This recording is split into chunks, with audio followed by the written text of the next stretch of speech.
We've heard it all before, haven't we? The Catholic Church is the enemy of science, progress, and reason.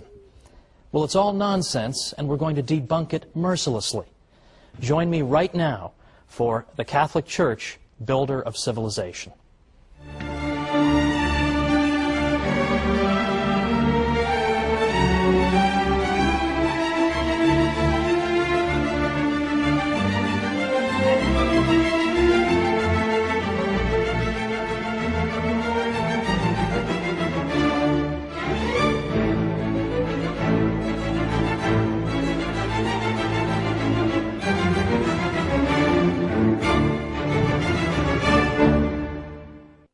Welcome to the Catholic Church, Builder of Civilization. I'm your host, Thomas Woods. I'd like to begin this 13-program series with a fact that's fairly obvious to most of us. There's a bit of a double standard in the world when it comes to the Catholic Church. You can say anything you like about the Catholic Church, your career won't be over, no one will care, there'll be no candlelight vigils or hunger strikes. You say anything you like about it, and that's just fine. If anything, you'll be even more welcome in fashionable circles than before. So, what's the result of that? The result is that you can get away with saying the most absurd, ludicrous things about the Catholic Church. And people believe it.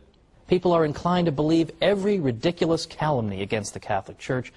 But worse still, some Catholics themselves, I think, have begun to interiorize some of these criticisms. And deep down, I think they themselves wonder, has the Church really been a positive influence in history, after all? Hasn't she been responsible only for repression and ignorance? And hasn't she been an opponent of the sciences? We've all been taught to believe this. It would be a miracle if people didn't believe it. But it's not true. And in this series we're going to show why it's not true, and we're going to show the true glory of the Catholic Church.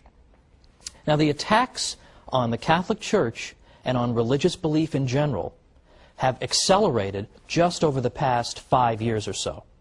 We've already seen in recent years best-selling books by Richard Dawkins and Daniel Dennett and Sam Harris condemning religious belief in general as irrational and foolish, and in effect they're saying to children in this country, your parents are stupid for teaching you the faith.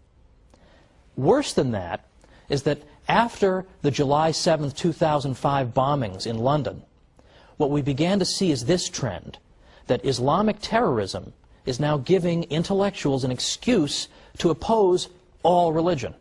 The argument being that all religion is irrational, all religion can give rise to violence, so it should all be condemned.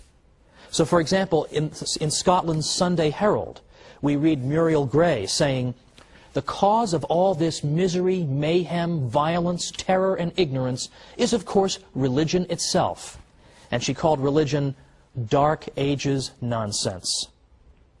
For the government of a secular country such as ours, she said, to treat religion as if it had real merit, instead of regarding it as a ridiculous anachronism, which education, wisdom, and experience can hopefully overcome in time, is one of the most depressing developments of the 21st century.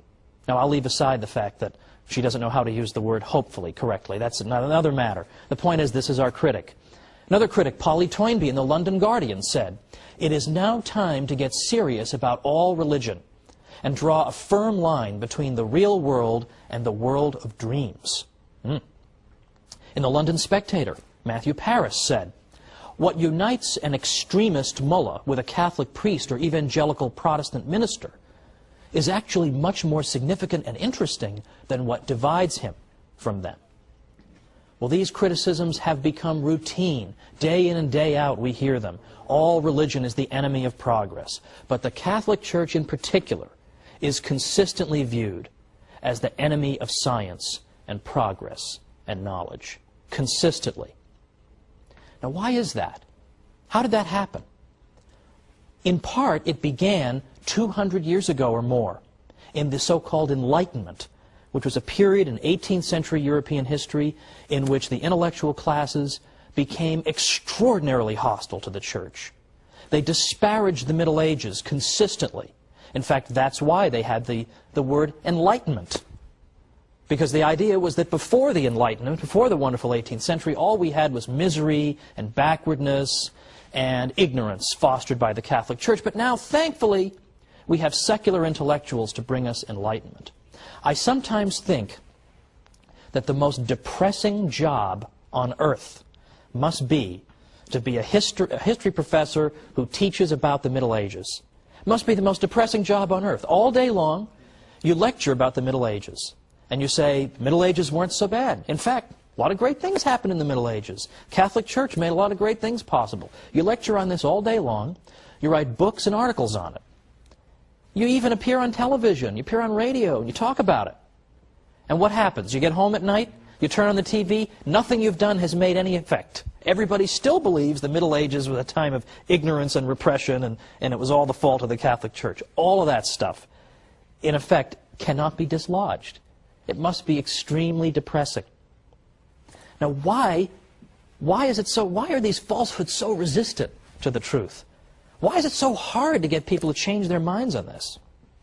Well, ever since the Enlightenment, what has taken root in our culture and in our way of thinking is that the Catholic Church is assumed to be wrong, and that secularism, that is the idea of organizing society and all of life without reference to God, that is said to be the source of progress. So by definition, anything the Church is connected to involves retrogression. Whereas anything that a secular intellectual brings us, well, that brings us progress. And that has been the lens through which history has been viewed over the past 200 years. That's why it's only over the past maybe 50 years that we've begun to see historians finally cracking through this nonsense and finally saying, wait a minute, not only did the Catholic Church not obstruct the sciences, she may have helped to foster them. Not only did secularists not invent the science of economics, for example, but in fact it turns out it was Catholic priests and professors who developed the ideas of economics centuries earlier, and on and on and on. But it's taken a long time to crack through this accepted idea that the Church is responsible for retrogression and ignorance. It's taken forever. Now let's think about some of these areas in which the Catholic Church has really built our civilization. I mean, I choose that word advisedly. Why is it that the Catholic Church can be said to be her builder?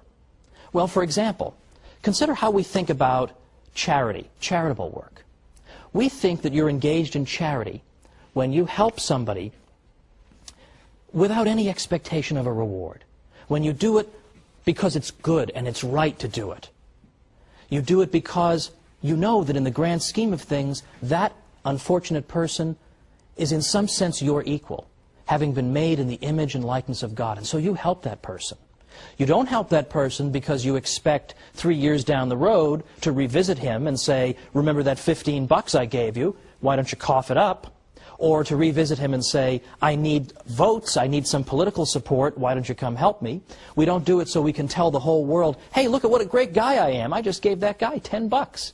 We don't do it for those reasons. We do it for the reasons that I gave, purely disinterested motives. Well, where do we get that idea? That idea comes from the Catholic Church. Because in ancient Greece or Rome, if you had said, oh, I'm going to go help somebody with no expectation of any reciprocity, I'm just going to go do it out of the goodness of my heart, they would have thought you were crazy. What are you talking about, man? Much less the idea that I would pray for and even try to help my own enemies. What, are you insane? But yet today, we take this for granted as the ideal, that the good man tries to observe these principles. But again, where do they come from? They come from the Catholic Church. The Catholic Church teaches this about charity. The ancient world didn't. So here's an area in which things that we take for granted, this is the way we think, we take it for granted. Where does that come from? It comes from the Catholic Church. We'll have more to say about that in a future episode. How about the idea of rights, that I have a right to own property, or a right not to be killed, for example? Where does that idea of rights come from? Well, we've always been told that secularists in the Enlightenment, or just before the Enlightenment, came up with this idea in the 17th century. All of a sudden, boom, rights just developed. Well, that's not true either. And once again, modern research is coming to the rescue of Catholicism. I know that sounds odd. You think modern researchers, you want to run the other way.